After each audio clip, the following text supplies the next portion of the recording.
Hello tout le monde, nouveau blogcast. Aujourd'hui on retrouve de nouveau Sam Richard, parce qu'on a déjà fait un épisode avec lui la semaine dernière à la suite de son enchaînement d'Espontas à Majorque. Mais il vient de réaliser Soudain Seul, 9 à bloc à Fontainebleau à 18 ans. Donc on était obligé de repartir avec lui pour un épisode un peu hors série, un peu plus court, pour revenir sur cette belle croix. Donc je vous souhaite à toutes et à tous, comme toujours, une très bonne écoute. On va s'appeler toutes les semaines si tu fais des projets toutes les semaines là. Je kifferais. Mais ouais, là, je suis dans le mal des dents de sagesse. Je viens de me prendre un retour de bâton. Là, je sais pas pourquoi. Depuis une demi-heure, j'ai surmal. Ça me fait trop Tu t'es fait bizarre. opérer quand? Je me suis fait opérer il y a 4 jours. Le jour d'après que j'ai enchaîné. Ouais. T'as fait exprès Voilà. ou coup de chance? Non. Bah, c'était le dernier jour où je pouvais enchaîner parce que vu que j'avais les dents de sagesse le lendemain. Donc, il n'y avait pas trop le choix. Ça c'est énorme.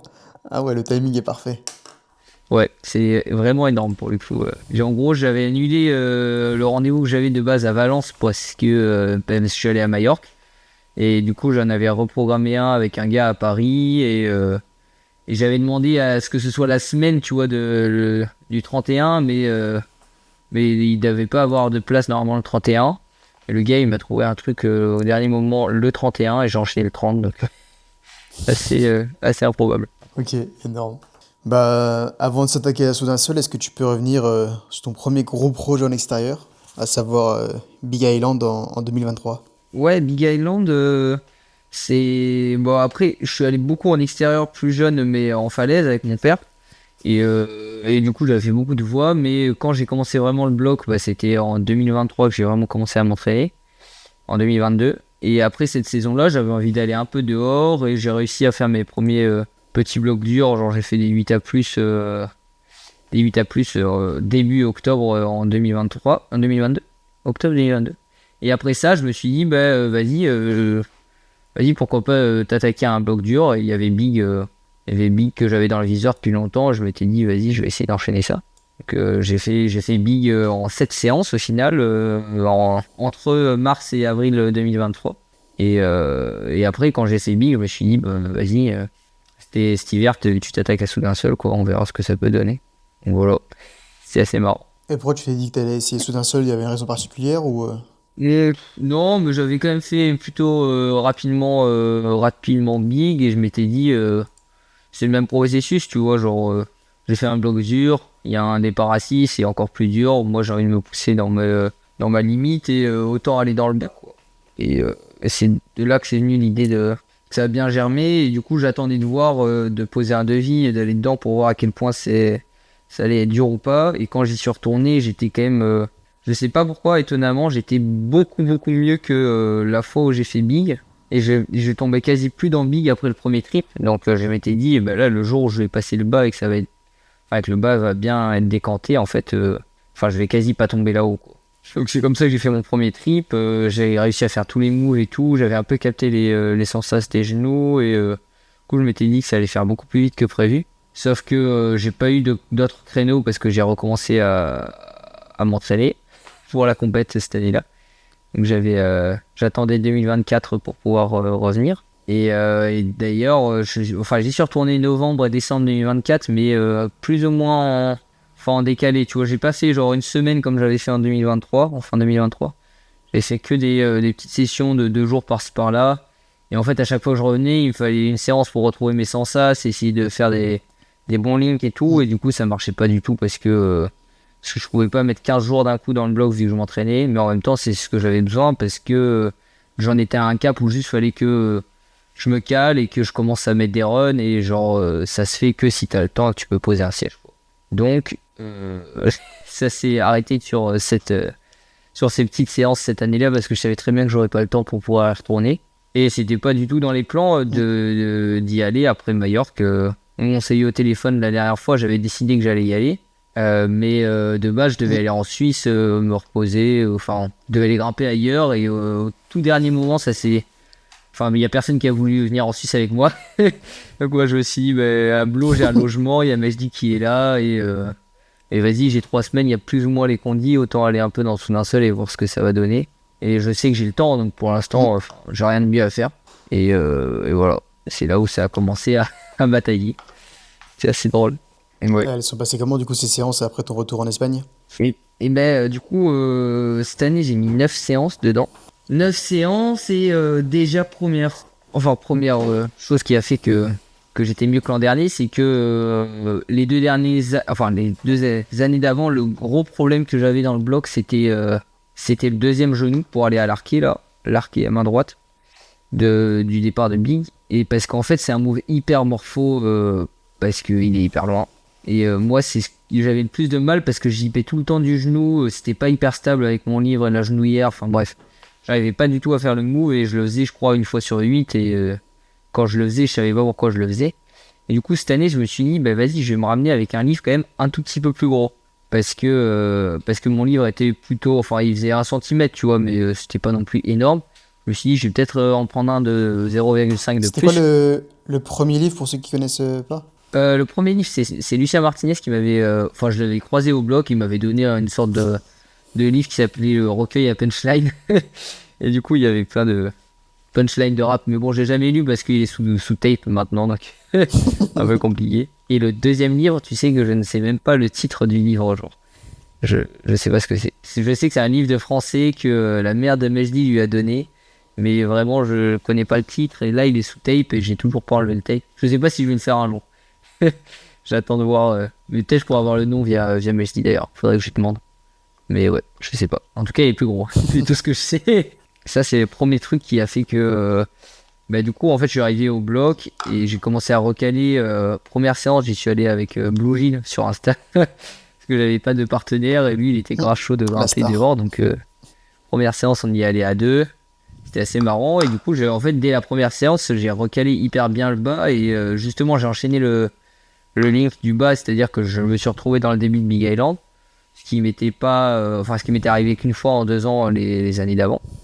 Et pareil, j'ai refait Big et tout, genre j'étais quand même bien. Moi, je m'étais mis des objectifs d'étape avant d'y aller, où enfin le but c'était de refaire Big, mais je savais que ça allait arriver rapidement parce que j'étais surcalé dedans. Après, je voulais faire le bas. Après, je voulais faire le link, c'est-à-dire, enfin, ce que j'appelle le link, c'est de partir de la réglette main droite où j'avais du mal là pour aller avec le genou, partir d'ici et d'enchaîner Big après. Ça rajoute 5 moves à Big. Et ça s'est fait hyper rapidement parce que au bout de la deuxième séance, je refais le link et je bougeais bien dans le pas. Donc je crois que c'est à peu près à partir de troisième séance de cette année, j'ai commencé à mettre plus ou moins des runs parce que vu que j'étais bien dans le haut et que ce qui me manquait c'est d'être efficace en bas, bah, je me suis dit de toute façon si je mets des runs je vais grimper mieux dans le bas, donc je trouve que ça va aller quoi. Et du coup on a mis première séance de run, je tombe quand même assez haut. En fait les 5 premiers jours j'étais vraiment vraiment très très fort, genre je pense que il y a eu rarement dans ma vie où sur 5 jours comme ça j'étais aussi bon. Et du coup le processus il est allé beaucoup plus vite que prévu. Et donc 3e jour je tombe pour aller sur l'arqué mais vraiment pas loin. Et je remets une séance le jour d'après, le 4e séance du coup. Et 4e séance je suis avec Manu, ça surcolle, vraiment une dinguerie, on y allait le matin parce qu'après il allait pleuvoir. Je recale le début, je zip un coup et je crois que je mets un run de merde. Et après je mets un run où je massacre le bloc jusqu'au dernier move. Et je zip du talon droit pour aller sur le Reta. Genre vraiment le move où j'avais dit si j'arrive là c'est impossible que je tombe. Genre vraiment c'est il n'y a pas un monde où je tombe. J'avais encore mal parlé et du coup ça m'est retombé dessus. Mais l'histoire c'est que c'est un peu pour le mieux parce qu'en fait je dis à Manu de filmer, sauf que j'avais un plan avec mon tel en log, du coup ça prend beaucoup d'espace et le plan a bugué. Parce que j'avais plus de stockage, donc j'ai pas de vidéo sur mon téléphone, mais j'avais dit à Manu, filme avec ton iPhone quand même en même temps, tu vois, qu'on soit sûr que ça arrive pas. Du coup, il a filmé en même temps, mais vu que je suis monté, il avait arrêté de filmer avec son tel et il y avait plus de stockage sur le mien. Donc en fait, on n'a pas de vidéo de ce run. Donc je m'étais dit, mais c'est chiant, mais quand même, s'il avait enchaîné sans vidéo, ça aurait été ça aurait pas été compliqué, mais ça aurait été grave relou, tu vois. Sauf que du coup, ça a marqué le début des galères et en même temps des 4 dernières séances. C'est que j'ai mis un run qui était quand même, enfin tu peux pas faire mieux que ça, genre. Donc j'étais absolument sûr que j'allais enchaîner le bloc, sauf que ce run il est un peu sorti de nulle part dans le sens où j'étais pas aussi haut dans le processus de travail encore, tu vois, genre j'ai mis un pur run parce que j'étais en surcan et que je sais pas d'où il est sorti, j'avais l'aspiration je pense, Mais en vrai de vrai, j'avais pas encore le niveau de faire le bloc en termes d'optimisation. Ok. Et du coup, c'est là où que ça a commencé à pas être dur parce que du coup, à chaque séance où j'y allais, je savais que j'y allais pour enchaîner. Et si j'enchaînais pas, c'était pas un craquage, mais c'est que j'étais pas en forme ou qu'il y avait un facteur qui allait pas parce que en fait, j'étais sûr de pouvoir l'enchaîner à chaque fois, quoi. Donc première séance après ce truc-là, bon, je suis absolument nul parce que je sais plus, j'étais fatigué, je crois vraiment, je suis tombé 4 fois pour aller au plat main gauche, là où je tombe jamais de base. C'est un peu le crux du bas, c'est vraiment le move qui est un peu, faut vraiment être bien physiquement parce que sinon t'es pas bien. Genre c'est pas le truc technique, genre vraiment faut juste être bien. La séance d'après, pareil, je tombe plus ou moins 3 ou 4 fois pour aller à la règle cette fois-ci après le plat. Donc c'est mieux que la séance d'avant, mais c'est toujours pas la séance où je suis tombé au dernier move. Je me dis bon, carré, mais un peu relou encore. La séance encore d'après, je tombe cette fois-ci 3 fois après la règle. Genre j'arrive à aller à la règle à chaque fois et je tombe pour croiser mon pied gauche avant de mettre le premier talon. Ce qui normalement n'arrive jamais non plus. Et donc à chaque fois c'était de mieux en mieux et je savais que, graduellement si ça augmentait comme ça à chaque séance, j'allais faire indéniablement. Sauf que le souci c'est que le truc c'est qu'il y a que cette dernière séance avant les dents de sagesse, tu vois. Je sais que c'est le dernier créneau que j'ai. Il fait beau, je suis en forme, mais est-ce que ça va suffire? Et en plus il avait surplu le jour d'avant, genre vraiment sale. Sauf que Big c'est quand même le bloc le plus sec de la forêt. En vrai il sèche en absolument 2 secondes. Et donc je vais en forêt le matin de mon dernier jour. C'est complètement sec, alors que je m'attendais à ce que ce soit pas du tout, donc incroyable. Et je remets 2 runs à retomber en croisant mon pied là-haut. Je me dis là vraiment c'est... Soit je suis maudit, soit il y a un truc qui va pas parce que je peux pas tomber 4 fois d'affilée à ce move qui du haut. Et un move que jamais de la vie je me serais dit que j'allais tomber, tu vois. Donc à partir de ce moment-là, je me dis je vais retravailler le move intrinsèque parce qu'il y a un truc qui va pas. Et en fait, du bas, ce qui est normal parce que c'est dur, j'étais beaucoup plus ouvert que dans le haut en termes de physique et du coup mes bras ils allaient beaucoup plus en arrière. Sauf que ce qui faisait que je faisais le mot correctement, c'est que j'étais collé de fou au mur et je l'avais pas du tout conscientisé ça. Et du coup, quand j'ai recalé et que j'ai vu que je me collais beaucoup plus, mais surtout je tirais plus dans la main droite et que je me recollais beaucoup plus au mur, je me suis dit en fait c'est exactement ça le détail qui me manquait pour pouvoir faire ça du bas. Je me suis pris mes 1h30 de repos et il commençait à faire trop chaud parce qu'il n'y avait plus de nuages. Mais il y a quand même Nico qui est arrivé, Nico Januel pour mon dernier run pour pouvoir filmer. Parce que j'étais tout seul toute la journée, j'étais allé en Uber tout seul. Enfin bref, la petite mission quoi, de dernier jour. Il est arrivé pour filmer, il y a eu normalement, il y avait encore le soleil du coup qui tapait sur le rocher. Sauf que du coup je voyais pas les pieds à cause du soleil. En gros il y a un contre-jour complet et tu peux pas viser les pieds quand il y a le soleil. Donc normalement il faut un gars pour tenir le pad. Sauf que là le gars qui était là il était là pour filmer, pas pour tenir un pad. donc je me suis dit on va attendre un peu. Et en fait pile au moment où j'ai mis l'image hier, il y a eu un nuage je pense de 3 minutes 30 qui est arrivé. Et du coup pas de problème de soleil. Je commence mon run et je massacre le bloc. Genre vraiment c'est même pas j'ai crié, genre vraiment c'était parfait dans le run, genre, incroyable. J'étais fatigué physiquement je pense et même il faisait un peu chaud, du coup je reculais un tout petit peu sur le plat. Par contre dans l'exécution, dans les méthodes et je pouvais pas faire mieux. Impossible de faire un meilleur run. Vraiment incroyable. Encore mieux qu'à Majorque je pense. Encore mieux qu'à Majorque. C'était assez ouf, ça m'a fait vraiment une folie. Une folie. Et voilà, j'ai enchaîné. D'un seul. Et qu'est-ce que tu as ressenti quand tu as rétabli en haut de ce bloc? C'est dur à dire, mais je crois que principalement du soulagement quand même. Parce que ça m'a pris beaucoup surtout d'énergie.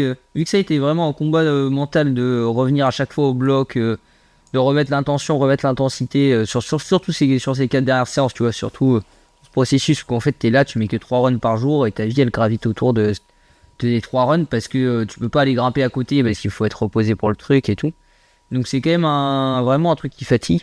Et au final, c'était du soulagement, mais surtout, c'est improbable c'est improbable, mais c'est pour ça que tu le fais, de sortir un run comme ça, genre dans mon escalade en compète, jamais de la vie je mets des runs aussi calés, aussi bien. Et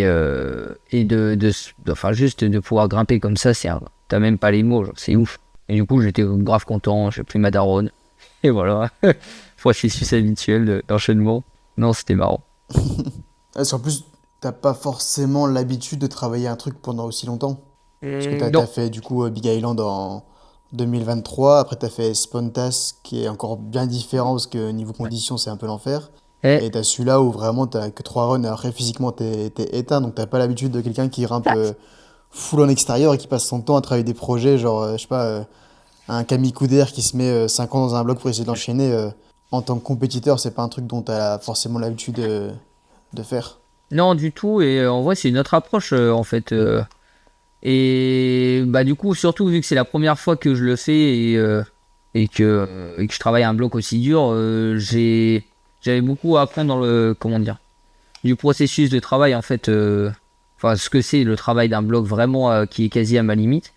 Mais donc, c'est bien de l'avoir fait maintenant Mm. en plus parce que je peux me projeter pour essayer d'autres blocs de ce niveau-là ou essayer même plus dur vu que je me suis pas forcément entraîné spécifiquement pour le bloc et tout, même si je sais que je suis en surforme de la fin de saison, tu vois, si un jour je veux aller en XT pour essayer plus dur, je pense que j'en suis capable, donc on va voir ce que ça peut donner.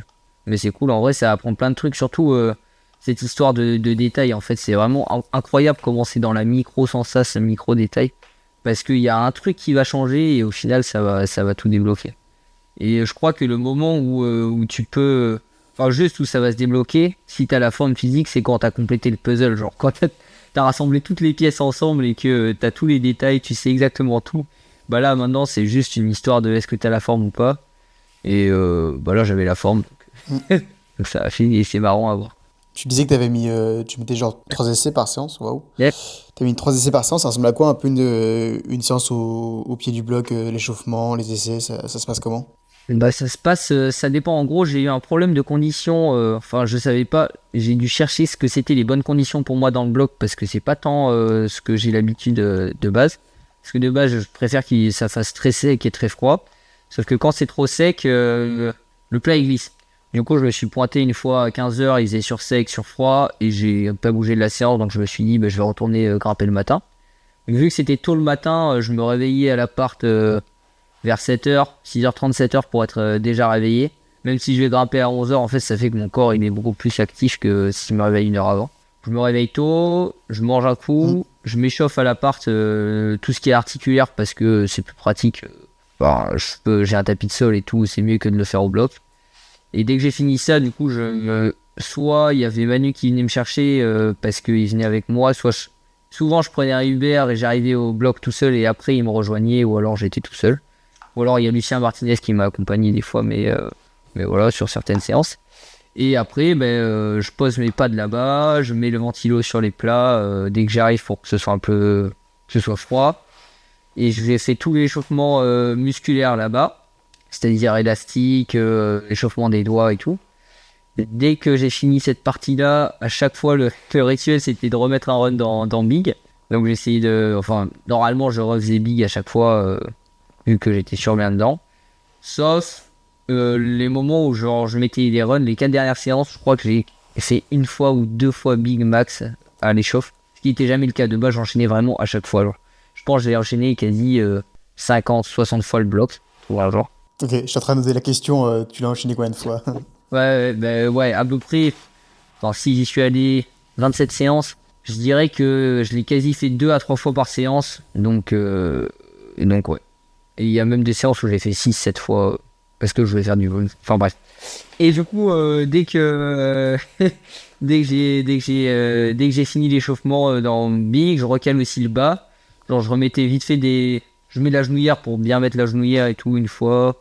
Je fais un peu les moves du bas pour avoir les sensations, c'est pour commencer à me chauffer. Et que surtout si quand je commence à mettre des runs, je sois déjà échauffé et je peux me dire que c'est un run d'enchaînement, tu vois, même si j'ai pas encore fait de voie physique. Enfin bref, et du coup, à partir de ce moment-là, dès que j'ai Mm. tout fini l'échauffement, je prenais 20 minutes, un run, et après ça varie en fonction de comment tu te sens, mais au moins 30 minutes de repos si tu veux être efficace pour le run d'après, si t'es monté haut. Et plus je mets des runs, plus je prends du repos. Genre, tu vois, après le deuxième run, je vais prendre plutôt 40-50 minutes, et après le troisième run, plutôt plus.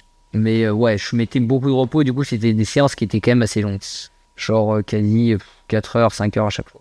Et dans le repos, tu gardes une partie pour te rester éveillé ou tu mets ta veste et t'attends Je mets ma veste, je me repose, je mets ma musique et surtout en fait je me réveille 20 minutes avant je pense, je me réactive on va dire.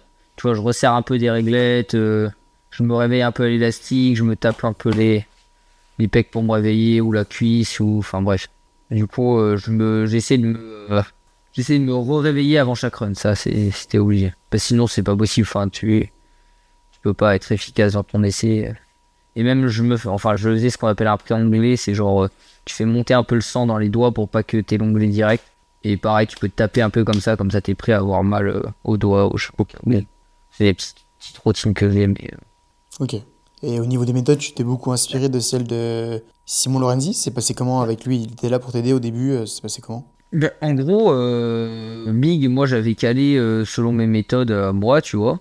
Et ça marchait très bien. Mes méthodes en Mm. Big, elles étaient parfaites. Je crois qu'il y a personne qui fait comme moi d'ailleurs. Enfin, je fais un mix entre Nico et Simon, justement. Et du coup, après, j'ai regardé, enfin, quand je me suis dit je vais me projeter dans le bas, je savais que Simon, c'était le seul mec de ma morphologie qui avait fait le bloc. Donc, je me suis dit, je vais quand même m'inspirer de ça parce que lui, il a quand même bien bossé. Donc, déjà, je me suis fait les chaussons qu'il avait fait, là, les Dragstins. Donc, c'est les chaussons avec la contrepointe et le talon. C'est les instincts avec la contrepointe et le talon des Dragos. Je les avais fait un peu de manière rustique la première fois, j'avais collé des trucs. Enfin, bref, ça marchait très bien. Donc ça, il m'a aidé pour ça. Et du coup, c'est lui qui m'a emmené la première fois dans ma séance dans le bas. Première fois que je suis allé au bloc, c'était avec lui, pour Suna Seul. Donc il m'a vraiment expliqué toutes les méthodes qu'il avait. Vraiment incroyable. Et deuxième séance, pareil, c'était Nico P, cette fois-ci, qui était avec moi. Donc il m'a expliqué aussi ses méthodes à lui et tout. Au final, je fais exactement comme Simon, à un détail près ou deux dans le bas. Je crois que lui, pour mettre le deuxième genou, il le mettait en bas, puis il le recalait direct en haut. Moi, je le mettais direct en haut. Et après, on n'a pas la même fin, mais bon, enfin bref, c'est quasi exactement la même chose que Simon. Donc ça, c'était pas mal. Et puis surtout, c'est tout le long du procès, je lui ai envoyé quand même des messages pour savoir si j'avais des questions. Je lui ai demandé, ouais, est-ce que toi, tu mets bien ton pied ici aussi cette histoire de prépofage. Par exemple, on prépofait le plat, mais du coup, je voulais être sûr qu'il le faisait bien au bon endroit et combien de quantité il en mettait. Bon, bref, c'est plein de petites questions techniques et tout le long du processus, il m'a aidé pour y répondre, donc c'était vraiment grave cool. Ok. Et niveau cotation, tu penches aussi sur du 9A par rapport à ce que tu as pu grimper en extérieur? Si moi, j'ai pas fait beaucoup de choses dehors pour l'instant, j'ai fait genre, ouais, quelques 8B+, quelques 8B, de 8C. Sauf que je sais très bien, dans l'investissement que j'y ai mis, que c'est 20 fois plus dur que tous les blocs que j'ai pu faire. Tu vois, si Big c'est 8C, c'est forcément 9 à sous d'un seul. Genre, c'est impossible que ce soit en dessous. Après, est-ce que Big c'est 8C soft? Est-ce que c'est 8B+? Est-ce que ça, j'en sais rien. Mais comparé à Power of Now, je trouve aussi dur Power que Big. Peut-être un peu plus dur Power, mais bon, parce que c'est vraiment de main droite, main gauche, c'est pas très compliqué. Physiquement, c'est plus dur, je pense. Mais pour moi, dans l'intensité et selon ma morphologie, en tout cas, je dirais que c'est 9 à bloc. Après, est-ce qu'il est soft? Est-ce que c'est dans la côte? Est-ce que c'est dur? J'en sais rien. Mais pour moi, je me suis même pas posé la question en fait. Il y a 3 gars avant moi qui ont dit 9A. Je m'aligne, voir. Il n'y a pas de. Il y a pas d'histoire. Et j'ai pas assez d'expérience pour pouvoir juger. Ah, c'est peut-être moins dur que Alphen ou plus dur que Burden ou j'en sais rien. Que j'attends d'en faire d'autres et après je poserai un meilleur constat. Est-ce que ce serait quoi ton prochain 9A que t'as en tête? T'en as déjà un ou pas? Ou tu vas réfléchir plus tard? Je fais au feeling, moi ce qui me motive, celui qui me motive le plus, ça reste quand même Burden au final. Mais c'est loin de chez moi et c'est pas la même, Mhm. c'est pas la même logistique en termes d'entraînement et tout. Après il y a Shaolin que je kifferais bien essayer aux États-Unis aussi. Mais c'est la même chose, c'est loin et c'est pas dans Mhm. les plans pour l'instant. Et ce que je pense le plus envisageable, c'est que je vais sûrement poser un devis dans Alphen bientôt. Peut-être cet hiver, j'irai aller voir pour Ok. essayer, vu que c'est pas si loin de chez moi. Donc j'aime bien le style. Et bah, il y a quand même Imhotep à Fontainebleau, on sait jamais. Je pense que je vais aller essayer pour voir. C'est pas le même niveau, mais j'aimerais bien aller voir les moves pour savoir si peut-être c'est envisageable ou pas. Parce que t'as déjà fait la version debout de Imhotep ou t'as jamais essayé? J'ai ni fait la debout, ni fait la version 8+, j'ai rien fait du tout dans ce bloc. Mais j'ai été voir Ok. toucher les prises et tout, et Je sais que quand même tout ce qui est petite compresse et serrage d'arquet, c'est quand même dans mes qualités de grammes de base, donc ça peut m'intéresser d'aller voir en tout cas. On verra. Ok, ça marche. Mais là, principalement, la compétition, c'est le plus important. Il y a moins de projets dehors pour cette année en tout cas. On va essayer de battre Parce Sorato. que c'est Voilà. quand les premiers rendez-vous là en compétition? C'est les France. C'est les France. Les France mi-février avec le sélectif Ok. début mars, je pense. Et après, en fonction des sélections, il y aura les championnats d'Europe, mi-avril. Donc, on va voir. Moi, ce qui me motive, c'est d'essayer d'être régulier cette année dans mes performances et d'essayer peut-être de jouer le général si je peux aller sur toutes les étapes de Coupe du Monde. Donc, on verra ce que ça peut donner. Faire un bloc, peut-être que Sorato a pas fait, tu vois, ça peut être cool. Il a pas fait saut d'un seul. Ouais, voilà, c'est ça. C'est bon. Non, en tout cas, voilà, c'est ça le principal objectif. Ok, trop bien. Ouais. Bon bah, ça arrive bientôt en vrai. Ça arrive bientôt. Ça arrive bientôt et ben il va falloir que je m'entraîne un peu, mais du coup ça va, je reprends demain donc c'est ok. Mais ouais, je dois régler Manuel Cornu avant toute chose. Est-ce qu'il y aura une réponse à Manu après son rap? Moi j'avoue que je pensais pas qu'il allait divertir les gens à ce point. Donc si la guerre est lancée, je vais pas enterrer l'âge de guerre tout de suite. Et j'aime bien ce jeu-là donc on va voir. J'y réfléchis en tout cas. J'adore ça. Bon bah écoute, c'était un plaisir en tout cas. Et à très bientôt et encore merci pour ton temps. Yes. J'espère que vous avez apprécié cet épisode. Si vous voulez nous soutenir, vous pouvez vous abonner si vous êtes sur YouTube ou laisser une note sur les différentes plateformes d'écoute. À très bientôt pour un nouvel épisode.